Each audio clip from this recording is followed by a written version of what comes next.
Perfect. Hi, everyone. So, Jules and I thought we would do a little podcast today to address a troubling question that I was posed with in a recent presentation that I did for EFIC, so for the European Foundation of Pain. And I did a really lovely panel presentation with Tim Beams and Professor Chris Main and Morten Hogue. And it was great in discussing communication and how we might do that better in the clinic, particularly with people in pain. And the troubling question that we got asked, was about the risk or the challenge or the problem of re-traumatizing people with their stories in the clinic. And so this question, we answered it at the time, and as always is with conference responses, it never feels like it's quite enough to address the problem because it's not a conversation.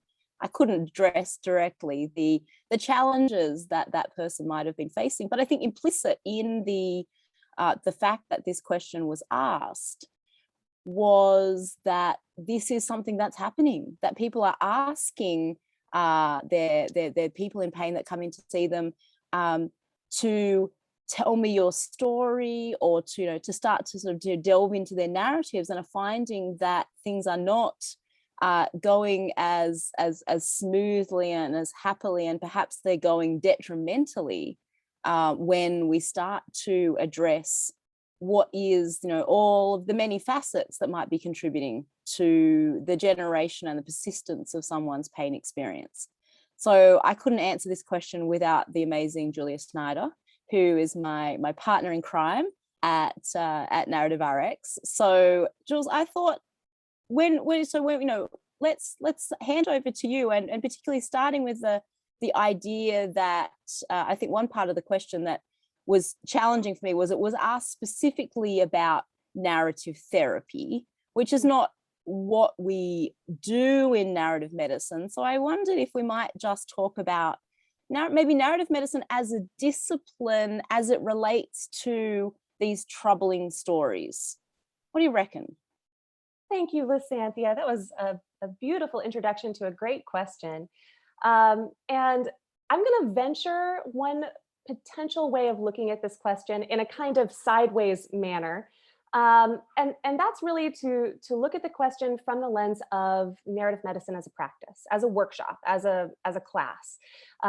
Those of you watching this video may have already taken a workshop, but for those who haven't, I'll let you know a little bit about how we work in narrative medicine. We work, I like to call it obliquely, through the lens of a text. So we don't go straight to the trauma at hand. We often look at an artwork, a poem, a painting, something that resonates with our lives, and we start to wonder how it impacts or applies to our professional or personal practices and lives. And then from there, after a close reading of this text, we start to wonder about our own self stories and how our own self stories are shifting in light of this artwork. So what we're really creating here as we share stories and we look at artwork together is an intersubjective space where we're not just rehashing the same traumatic story. We are allowing whatever our traumas or whatever our stories are to brush up against the stories of others, to be seen through the eyes of others. And in that space between self and other, the stories have a natural capacity for flexibility and change. Without even trying to make this happen, naturally it happens as we look at other stories and as we hear other stories from people shared in a group setting.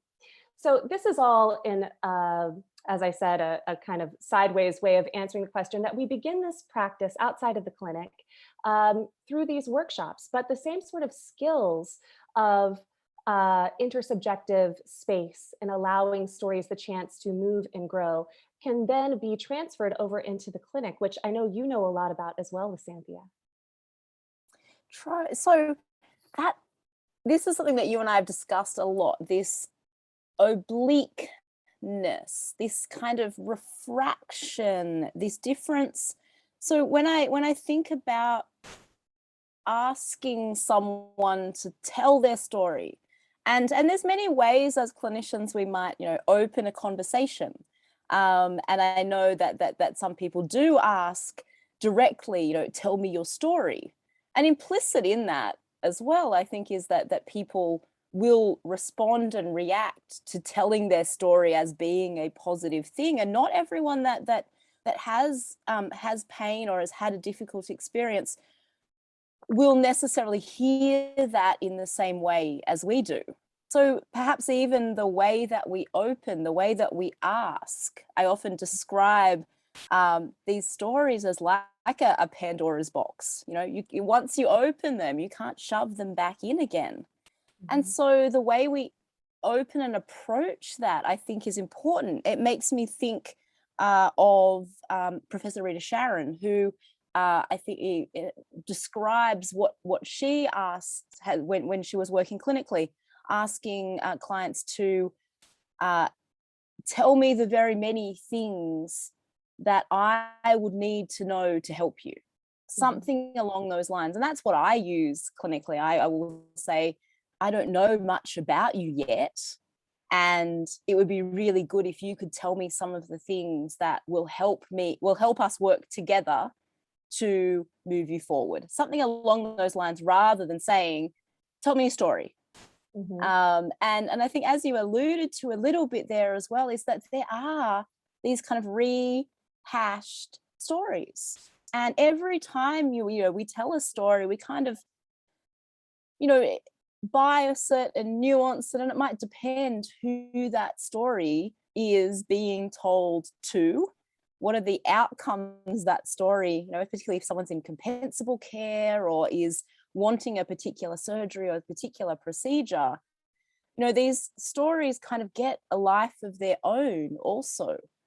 So perhaps some of what we need to be aware of is paying attention to the fullness of someone's expression of the story. So the way perhaps their voice changes, their body changes, perhaps that, even the way they tell the story kind of gets this different rhythm that might be something that we maybe in a different area of practice we might call sort of a rumination or a magnification, or these things that have been told and retold that might then have that linking with what seems like some trauma type behavior. And of course we need to be aware of this, and this is why psychologically informed care and the ability to respond in these kinds of situations is so important. If we can't, then we risk these stories becoming sort of having that life of their own, something that we can't do anything with. This doesn't become a forward process, it becomes us getting stuck in a circle. So I think what that comes all the way back to is our ability to create a place for patients where stories are safe comes back to our skills as listeners.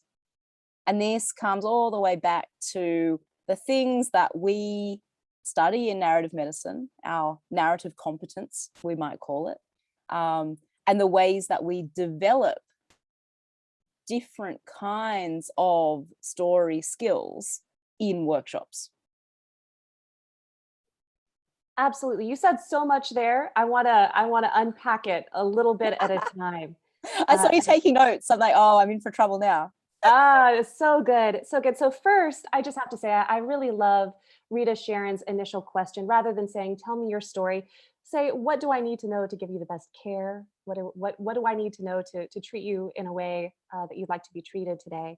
And I think that that's such an open invitation to somebody to not only share their story, but to share or not share parts of it that perhaps they don't feel are relevant to a particular meeting. And also, you mentioned to hear a story in its fullness. We have to attune our listening. And I think as you're talking, I'm also noticing that we have to be able to hear a story in its incompletion as well. So those those bits and parts that they want to hold back, that they're not ready to share. It is not our duty or our job to, force it out of a person. We have to know our limitations as listeners as well. And yet we do have to be open to the stories that come up. A story that we or a critique that we get all the time in narrative medicine is, well, you're just doing therapy. You should send this person to a therapist. And I always answer that the kind of work that we do when we connect with a patient is human work. We do need to know our limits, our boundaries when things are becoming very, what a group of therapists I work with in narrative medicine called trauma drama. We need to create an alternative or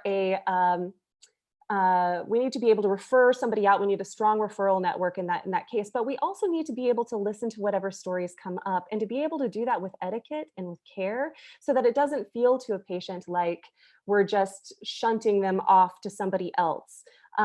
We do need that human capacity, just like if a friend came in and started talking with us, to hear a story and to also say, listen, I think you could really benefit from a different type of professional help, but I'm here for you if you want to keep talking. I think there's something very, very human about this connection as providers that we're missing in a lot of our medical education and medical practice. You also mentioned that it's really important for a professional to be able to cultivate a safe environment. And in order to do that, it takes practice. You have to experience safety in order to be able to provide it, which also means you need to have experienced vulnerability. You need to experience both sides of this in order to be able to practice it. And that's why most of my input on this question comes back to this classroom experience of practicing story sharing in a vulnerable space, knowing what it feels like to have a story be held and honored, so that we can then practice that with our patients in as safe a way as we can, knowing our boundaries and knowing when to refer to professional therapists. Yeah, absolutely. And so that, you right at the start about this little discussion we're having, you talked about intersubjectivity. You talked about a shared space or a third space, all of those ways we might describe actually having a conversation. A conversation is a two-way thing. So when I think about the capacity for a conversation Mhm, to be re-traumatizing, it feels like something's happening there that is not intersubjective. mhm, It feels like there's something going on where perhaps the person that's telling the story is being pushed or directed or not having their story heard in a way that keeps it safe. If someone is becoming dysregulated, if you're seeing that, if you're hearing that, and you keep pushing it and you keep asking, um, that's not serving them in what I've experienced or found in the clinic, and people have reflected back to me so often, is the catharsis of finally telling a story. mhm, Whether it is something that has happened in the past, so of a revelation in a story, that perhaps something that's been unspoken that needs to be spoken, to be made real in the world, that hasn't been witnessed, that hasn't had its testimony um, fully shared, like that. There's a catharsis with that approached in the right way, even related to trauma and traumatic events, which this stuff often is, that approached in a way where it is very driven by the person's ability to generate this sense making story, is not going into a re-traumatizing space. The other way I think that kind of that catharsis, or if we use a popular term, the aha moment, is the bringing different components of a story together to have that sort of, that again, that revelatory sense making of now. How did I get to this place? So it's being able to maybe bring more coherence, create a narrative coherence of here's here's how I got here with all these different factors that may or may not include trauma. And trauma informed care is so important. Every time you talk to a person, the potential for trauma is there because trauma is human. But Yes. being able to put these things together in a way that then they become a bit more, it becomes a bit more of a voluptuous, visible, real thing. And remember, people in pain are so often subject of shame and blame and invalidation relative to the invisible aspects of their pain, that being able to tell a story with a skilled listener, with someone that can help them to weave these parts together, should also have much more of a generative space opening kind of feeling rather than re-traumatizing. Does that make sense? Absolutely. Yes, 100%. And I really like the way you phrased that catharsis and new understanding has to be driven by a patient's own sense making. It is always driven by the patient themselves. And what we can do is as listeners and guides is just hold space for their new understandings to take shape. And of course, it begs the question, how do we do that in a clinical setting? I mean, yes, it sounds very ambiguous to say, oh, just practice, come to our workshops, just practice. But if I had to put some kind of hard and fast guidelines around how we might do that, I'd say it would be simply to reflect the story that you've heard back to the patient. Here's what I understand you're saying. And then if you notice anything, I think this is a great way to keep a patient empowered, keep them in their agency, to ask them, is it okay if I mention a few things that I noticed in your story?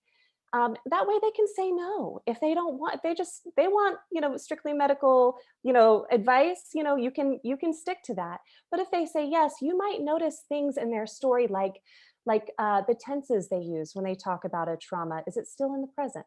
Is it all in the past? Is some of it a future tense? Do you notice particular words that keep coming up? You might ask what that means to that person, what that particular word, is there a history of that word with you? What does that mean to you? The same sort of questions that we ask, a poem or a painting in a workshop, we could start asking our patients, so we help them start to notice the patterns in their own stories. And just that fact of listening and noticing creates that intersubjective space where change becomes possible. So I'm not saying share your story with your patient, although you can. And I think that is something that is often, an overlooked tool in our toolkit too, is our own experiences. A little aside here, if you ever decide to share your story with your patient, I would always ask their permission first as well. Do you mind if I share something that happened to me in a similar way? That way you keep them empowered and in their agency too. But it always comes back to the patient's story in a way that helps them hold it in a new light. And that's where the real catharsis happens, when they realize that in the story they've already told are subtle differences that they are subtle things that they hadn't noticed were there in the first place. Those seeds of change were already there in the story in the first place. And we see that happen all the time in workshops, right?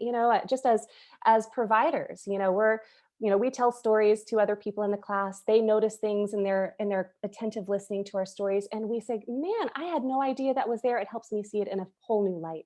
So by experiencing that, we're able to provide that same sort of attentive listening and noticing to our patients.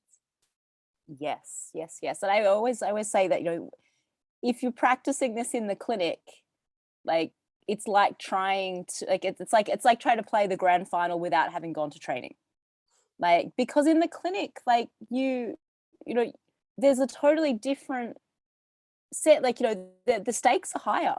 You've got someone that is in a state, there's expectation, they've come to you for help. There's the implicit idea that you know what you're doing, and that you're going to be the person that's going, that no, that desire, that need both for help and for hope. So there is a lot that rides on these stories, that rides on your skill, your ability. Obviously, you know, Jules and I are pretty heavily invested in the idea that, you know, the arts and the humanities are a really good pathway to get there. They're not the only way. There's many, you know, that you know, your psychologically informed care type interventions, whether, you know, something, you know, ACT or motivational interviewing or other modalities like that. John Lorna's narrative-based medicine. I guess the difference that I think is really important with from a sort of a text study perspective is the way that we get to bring in creativity, we get to bring in fun, we get to encounter new things. And Jules, you've introduced me to so many different authors and poets and different pieces of art that I would never have known of in my life. And it makes my life, not just my clinical work, but it makes my life richer and fuller and funner, and it's amazing. So I think we've wrapped up our question. Is there anything else that we think we should add about the, you know, the problems and troubles of clinic stories? You know, I guess if I had to like put a bow on it, and this is something we talk about all the time, Lissanthea, I'd say it really comes down to training ourselves as listeners to be psychologically flexible. And that's what we practice when we practice, you know, looking at the humanities and looking at art, or just by listening to patient stories. Like you said, the humanities are not the only way to get there. But to be psychologically flexible, we have to be able to look at the world through another person's eyes. That's naturally what we're doing when we read a book, right? We're trying characters on for size in our brains, and we're testing their moral waters against our moral waters. And honestly, I think everything in narrative medicine and in clinical care should come back to that moral ground, that ethical ground. You know, what is our, you know, how should we be, you know, that imperative, how should we be acting toward each other? There's something that we talk a lot about in the 9-week course that we teach called narrative ethics versus something we also call spaceship ethics. Spaceship ethics is this idea that when we go into the clinic, we go in a spaceship. We're removed from the world that we see there, a world of trauma, a world of disease and suffering and death.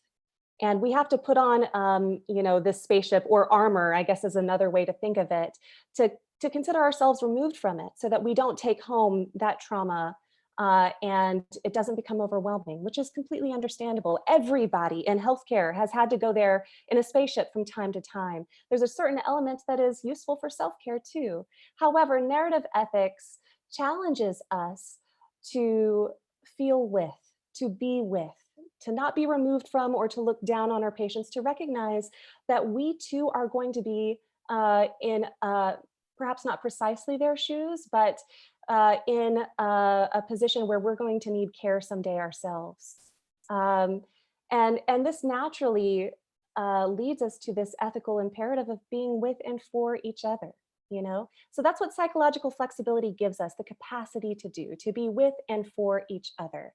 This is not therapy, this is ethics. This is human ethics. And I invite everybody who's listening to this podcast to come and experiment with these ethics with us. We've got some great courses coming up. We've got just this weekend on Saturday, we have a 75-minute healing arts workshop that's open to the public. You don't have to be in healthcare to be there. A lot of people are, but we also have activists and artists and students and people from all over the globe. It's a fun international community of people interested in the intersection between the humanities and healthcare. So we hope to see you there. We'll post a link to it on this video. Brilliant, Jules. Thanks so much. Thanks for joining in on this conversation. I love when I get to bring you in on conference presentations, because it always feels funny that you're not there, because, you know, half of my brain is your brain, and I've been so fortunate to have learnt from you as a teacher, and I really appreciate that. So Oh, thanks. Let's end that's this with you, girl. appreciation. Absolutely. Thank you Yay! so much. I love learning and growing with you. And I really hope that we'll get to see you all at our next workshop. Please reach out if you have any Yes, questions. go. Info@narrativerx.com, or you can visit our website, narrativerx.com, to sign up for our newsletter so that you're up to date on any workshops and courses coming up. Brilliant. Thanks, Jules. Thank Bye. you, Lissanthea.